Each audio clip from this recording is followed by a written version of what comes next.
I think a lot of this ultimately comes back from when you're kids, right? Like, I remember when there was a really interesting experience I had as a kid regarding contentment, which was why I wasn't content as a kid. Was I remember there was this one kid who was, and I was in fourth or fifth grade, who was the fastest in our class, and I remember thinking to myself, if only I was that fast, if only I could run as fast as him, I would be good, right?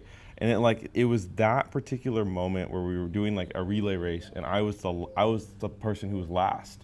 That I realized, oh man, if I was only that fast, I could be happy in life. And I think that was sort of the beginning of me attaching, like we've talked about, the lack of achievement in such like a subjective goal as I'm not good enough. I'm not enough in this. I'm not enough in that. I'm not enough in life.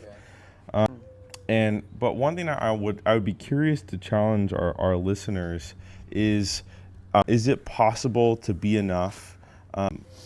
Is it possible to be enough in your eyes, not necessarily achieving the things that you feel like you should be achieving? And so it's like in our day and age, right? Like especially in our age group, there's so many goals that we're trying to achieve. We're trying to, like I said before, like you're trying to get that job, you're trying to make that money, you're trying to be successful on the internet, like you're trying to do all these things. But like, what if everything fell through? Like, what if you were completely stripped of all successes in your own mind?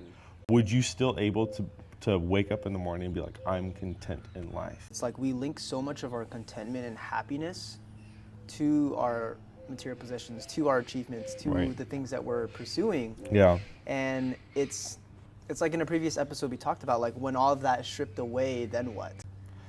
Have there been moments in your life, and I'm saying this for myself too, where you've experienced something like that, where things have been stripped away, and how did you find joy, contentment in that season?